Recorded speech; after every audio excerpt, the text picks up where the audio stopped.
Cześć! Często pytacie mnie o sposoby na tak zwane odkłaczanie kota, więc postanowiłam zebrać wszystkie informacje na ten temat w jednym filmie. Mówiąc o odkłaczaniu, zazwyczaj mamy na myśli sytuację, w której w układzie pokarmowym kota zbierają się zbitki sierści, których kot nie jest w stanie sam wydalić i trzeba mu w tym pomóc. To faktycznie czasem się zdarza i owszem, możemy takim sytuacjom zapobiegać, ale nie podając pastę czy inne środki na odkłaczanie. Środki na odkłaczanie nigdy nie są zupełnie obojętne dla zdrowia kota. Są lekarstwem na konkretną przypadłość i powinny być stosowane wyłącznie wtedy, kiedy ta przypadłość występuje. Dla kotów wylizywanie się jest podstawową metodą dbania o higienę, a zatem zjadanie, a następnie wydalanie sierści jest dla nich sprawą zupełnie naturalną. Natomiast w ramach profilaktyki zakłaczenia powinniśmy przede wszystkim dbać o to, żeby kot zjadał tej sierści jak najmniej. W tym celu należy regularnie czesać kota szczotką odpowiednią dla jego długości i rodzaju sierści. Zwróćmy przy tym uwagę, by była to szczotka taka, która zbiera martwy włos, a nie taka, która wycina włos żywy. Jeśli interesują Was rodzaje szczotek dla kotów długowłosych, zostańcie ze mną. Będę o nich mówiła w najbliższych odcinkach. Kot zlizuje z siebie futro, kiedy się myje. Czesząc kota, usuwamy martwe futro, dzięki czemu kot zje tego futra dużo mniej. Pamiętajmy przy tym, że koty liżą też siebie nawzajem. Nawet łysy kot może się zakłaczyć, zlizując futro z owłosionego kolegi. Pamiętajmy też, by usuwać sierść z przestrzeni, w której kot przebywa.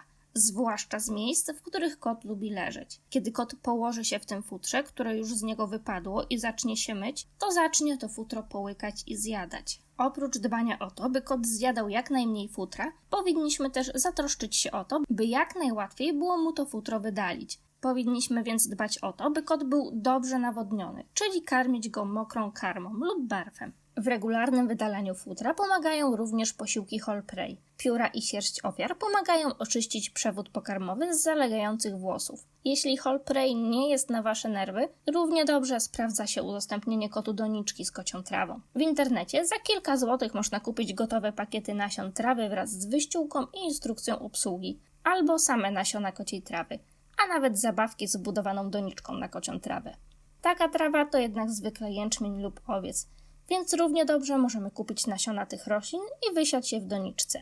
Linki do wszystkich tych produktów w dobrych cenach znajdziecie pod filmem. Są to linki partnerskie Ceneo, więc zakupy za ich pośrednictwem wspierają mój kanał. Co do trawy, pamiętajmy jeszcze, że jeśli kot po trawie zwymiotuje, to nie znaczy, że trawa mu zaszkodziła, tylko że właśnie pomogła, bo kot właśnie po to ją zjada, żeby za pomocą trawy wydalić sierść, dołem lub górą. Obie te drogi są prawidłowe. Bez względu na to, czy kot wydala sierść wraz z kałem, czy wymiotując zbitki tej sierści. Czy się nam to podoba, czy nie, obie te drogi wydalania są normalne i prawidłowe. Problem pojawia się dopiero wtedy, gdy kot ma trudności z wydaleniem sierści z układu pokarmowego. Wtedy właśnie mówimy o zakłaczeniu. Wymienię teraz kilka typowych objawów zakłaczenia właśnie. Po pierwsze, zaparcia.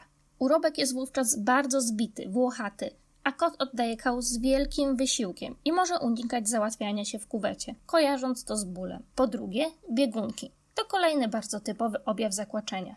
Biegunka może oznaczać, że układ pokarmowy kota został zablokowany na jakimś etapie i masy kołowe zostają tam zatrzymane. Przez taką zaporę przedostaje się tylko rzadki kał i stąd biegunka.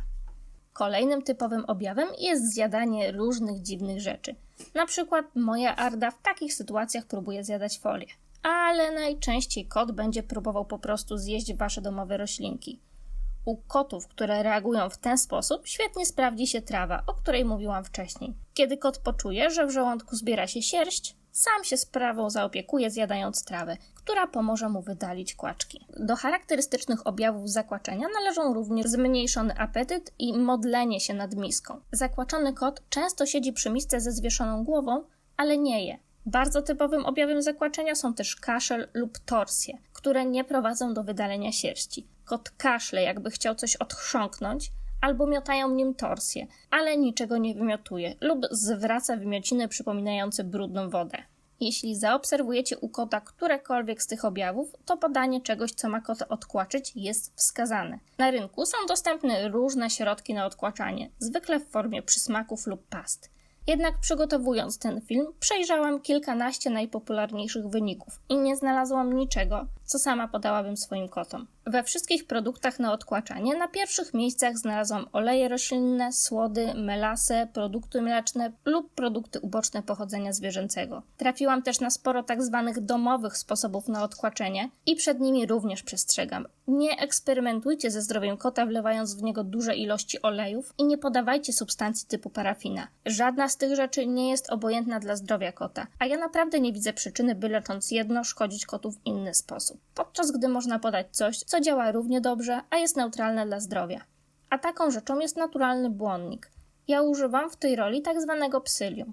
Są to łuski babki jajowatej. Psyllium jest tak łagodnym środkiem, że stosuje się je nawet u ludzkich dzieci. Niestrawione przechodzi przez układ pokarmowy, powodując pęcznienie treści, czyli tych zbitych mas kałowych, a przy tym pobudza perystaltykę, dzięki czemu kot bez trudu wydala to wszystko, co wcześniej blokowało jego układ pokarmowy. Należy pamiętać, że po psyllium urobek może mieć dużo większą objętość niż zwykle i może być pokryty śluzem.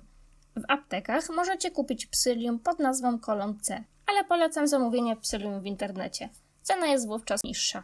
Pod filmem zostawię Wam linki. Ja stosuję psyllium w ten sposób. Łyżeczkę psyllium wsypuję do szklanki i zalewam szklankę wodą do 1/3 jej wysokości, a następnie odstawiam na minimum godzinę. Im dłużej psyllium będzie stało w wodzie, tym gęstsze się zrobi. Najpierw będzie przypominało kisiel, a z czasem bardziej galaretkę. Nie ma żadnej różnicy, czy podacie kotu kisiel czy galaretkę. Łyżeczkę zawiesiny podajemy kotu prosto do pyszczka lub mieszamy z mokrym jedzeniem. 2-3 razy dziennie przez 2-3 dni. W tym czasie psyllium, przechodząc przez układ pokarmowy, zwiększa objętość kału i sprawia, że ten trudny do usunięcia zbitek rozluźnia się i jest bez problemu wydalany dołem. Przypominam raz jeszcze, że urobek po psyllium może być większej objętości niż zwykle, bardziej miękki i może być pokryty śluzem. Mam nadzieję, że ten film Wam pomógł i Wasze koty będą zakłaczały się już rzadziej, a Wy będziecie wiedzieli, jak im wtedy pomóc. Jeśli film Wam się spodobał, będzie mi miło, jeśli dacie mi o tym znać za pomocą łapki lub komentarza. Do zobaczenia we wtorek.